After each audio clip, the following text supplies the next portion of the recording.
السلام علیکم دوستو، آپ سب کو کہانی گھر میں خوش آمدید۔ دوستو، آج جو کہانی میں آپ کو سنانے جا رہا ہوں اس کا نام ہے داستان ایمان فروشوں کی۔ داستان ایمان فروشوں کی کہانی ہے 11ویں صدی عیسوی میں سلطان صلاح الدین ایوبی کے دور کے ان واقعات کی کہ جب ملت اسلامیہ پر کفر اور غداری کے گہرے بادل چھائے ہوئے تھے اور سلطان صلاح الدین ایوبی ملت اسلامیہ کے شرازہ کو بکھرنے سے بچانے اور قبلہ اول کو کفار سے آزاد کرانے کی کوششوں میں مصروف تھا۔ تو دوستو، آئیے چلتے ہیں کہانی کے آج کے حصے کی طرف۔ لڑکیاں کسی کے اشارے پر پھولوں کی پتیاں سمیٹ کر وہاں سے ہٹ گئی تھیں۔ صلاح الدین ایوبی تیزی سے دروازے کے اندر چلا گیا۔ ایک وسیع کمرہ تھا۔ اس میں ایک لمبی میز رکھی تھی جس پر رنگا رنگ پھول بکھرے ہوئے تھے اور ان کے درمیان روسٹ کیے ہوئے بکروں کے بڑے بڑے ٹکڑے، سالم مرغ اور جانے کیسے کیسے کھانے سجے ہوئے تھے۔ صلاح الدین ایوبی رک گیا اور اپنے نائب سے پوچھا، کیا مصر کا ہر ایک باشندہ اسی قسم کا کھانا کھاتا ہے؟ نہیں حضور، نائب نے جواب دیا، غریب لوگ تو ایسے کھانے کے خواب بھی نہیں دیکھ سکتے۔ تم سب کس قوم کے فرد ہو؟ صلاح الدین ایوبی نے پوچھا۔ کیا ان لوگوں کی قوم الگ ہے جو ایسے کھانوں کے خواب بھی نہیں دیکھ سکتے؟ کسی طرف سے کوئی جواب نہ پا کر اس نے کہا، اس جگہ جس قدر ملازم ہیں اور یہاں جتنے سپاہی ڈیوٹی پر ہیں ان سب کو اندر بلاؤ، یہ کھانا انہیں کھلا دو۔ اس نے لپک کر ایک روٹی اٹھائی، اس پر 2-3 بوٹیاں رکھیں اور کھڑے کھڑے کھانے لگا۔ نہایت تیزی سے پوری روٹی کھا کر پانی پیا اور باڈی گارڈز کے کمانڈر ناجی کو ساتھ لے کر اس کمرے میں چلا گیا جو وائس رائے کا دفتر تھا۔ 2 گھنٹے بعد ناجی باہر نکلا، دوڑ کر اپنے گھوڑے پر سوار ہوا، ایڑ لگائی اور نظروں سے اوجھل ہو گیا۔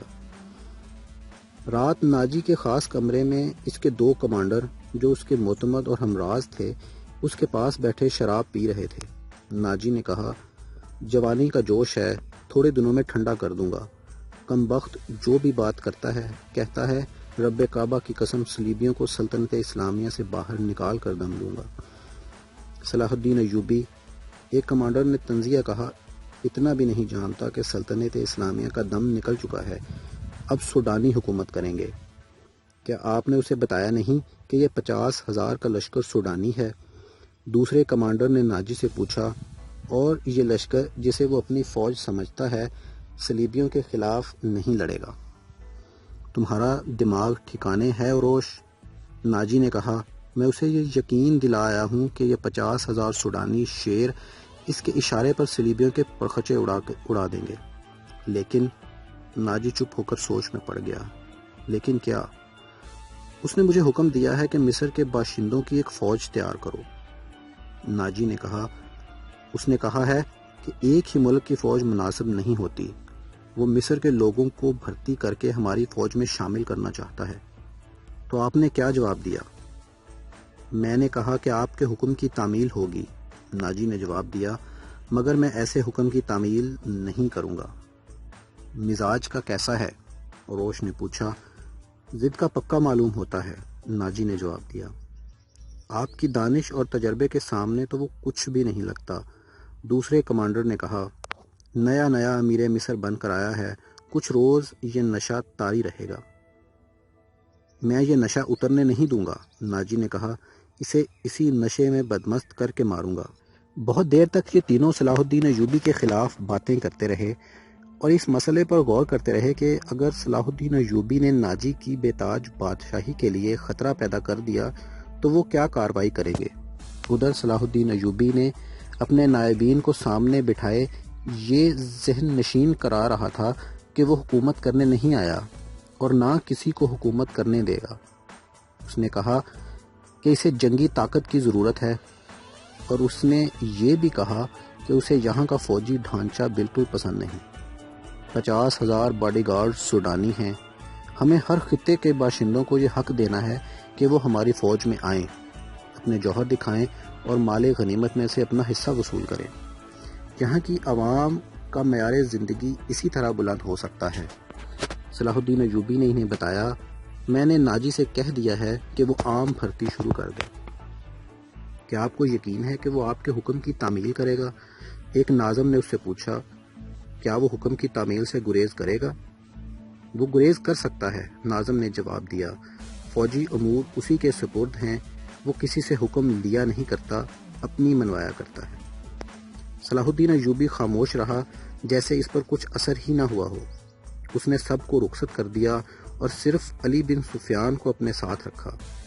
علی بن سفیان جاسوسی اور جوابی جاسوسی کا ماہر تھا۔ اسے صلاح الدین ایوبی بغداد سے اپنے ساتھ لایا تھا۔ وہ ادھیڑ عمر آدمی تھا، اداکاری، چرب زبانی اور بھیس بدلنے میں مہارت رکھتا تھا۔ جنگوں میں اس نے جاسوسی کی بھی تھی اور جاسوسوں کو پکڑا بھی تھا۔ اس کا اپنا گروہ تھا جو آسمان سے تارے بھی توڑ لاتا تھا۔ صلاح الدین ایوبی کو جاسوسی کی اہمیت سے واقفیت تھی۔ فنی مہارت کے علاوہ علی میں وہی جذبہ تھا جو صلاح الدین ایوبی میں تھا۔ تم نے سنا علی، صلاح الدین ایوبی نے کہا، یہ لوگ کہہ گئے ہیں کہ ناجی کسی سے حکم نہیں لیا کرتا، اپنی منوایا کرتا ہے۔ ہاں، علی نے جواب دیا، میں نے سن لیا ہے۔ اگر میں چہرے پہچاننے میں غلطی نہیں کرتا تو میری رائے میں باڈی گارڈز کا یہ کمانڈر جس کا نام ناجی ہے، ناپاک ذہنیت کا انسان ہے۔ اس کے متعلق میں پہلے سے بھی کچھ جانتا ہوں۔ یہ فوج جو ہمارے خزانے سے تنخواہ لیتی ہے، دراصل ناجی کی ذاتی فوج ہے۔ اس نے حکومتی حلقوں میں ایسی سازشیں کی ہیں جنہوں نے انتظامی ڈھانچے کو بے حد کمزور کر دیا ہے۔ آپ کا فیصلہ بالکل بجا ہے کہ فوج میں یہاں کے ہر خطے کے سپاہی ہونے چاہیے۔ میں آپ کو تفصیلی معلومات فراہم کروں گا۔ مجھے شک ہے کہ سوڈانی فوج ناجی کی وفادار ہے، ہماری نہیں۔ آپ کو اس فوج کی ترتیب اور تنظیم بدلنی پڑے گی یا ناجی کو سبکدوش کرنا پڑے گا۔ میں اپنی صفوں میں ہی اپنے دشمن پیدا نہیں کرنا چاہتا، صلاح الدین ایوبی نے کہا۔ ناجی گھر کا بھیدی ہے، اسے سبکدوش کر کے اپنا دشمن بنا لینا دانش مندی نہیں ہے۔ ہماری تلوار غیروں کے لیے ہے، اپنوں کا خون بہانے کے لیے نہیں۔ میں ناجی کی ذہنیت کو پیار اور محبت سے بدل سکتا ہوں۔ تم اس فوج کی ذہنیت معلوم کرنے کی کوشش کرو، مجھے صحیح اطلاع دو کہ فوج کہاں تک ہماری وفادار ہے۔ مگر ناجی اتنا کچا آدمی نہیں تھا۔ اس کی ذہنیت پیار اور محبت کے بکھیڑوں سے آزاد تھی۔ اسے اگر پیار تھا تو اپنے اقتدار اور شیطانیت کے ساتھ تھا۔ اس لحاظ سے وہ پتھر تھا، مگر جسے اپنے جلال میں پھانسنا چاہتا اس کے سامنے موم ہو جاتا تھا۔ اس نے صلاح الدین ایوبی کے ساتھ یہی رویہ اختیار کیا۔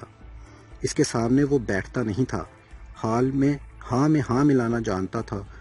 اس نے مصر کے مختلف خطوں سے ایوبی کے حکم کے مطابق فوج کے لیے بھرتی شروع کر دی تھی، حالانکہ یہ کام اس کی مرضی کے خلاف تھا۔ دن گزرتے جا رہے تھے، صلاح الدین ایوبی اسے کچھ پسند کرنے لگا تھا۔ ناجی نے اسے یقین دلایا تھا کہ سوڈانی باڈی گارڈز فوج حکم کی منتظر ہے اور یہ قوم کی توقعات پر پوری اترے گی۔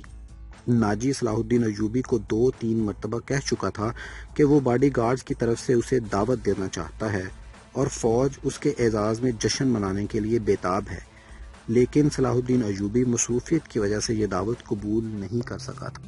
دوستو، امید ہے آپ کو ہماری آج کی ویڈیو پسند آئی ہوگی۔ مزید اچھی اور معلوماتی ویڈیوز کے لیے میرے چینل کو سبسکرائب کرنا اور بیل آئیکن کے بٹن کو پریس کرنا مت بھولیے گا تاکہ ہماری آنے والی ویڈیوز کی اطلاع آپ کو بروقت ملتی رہے۔ شکریہ، اللہ حافظ۔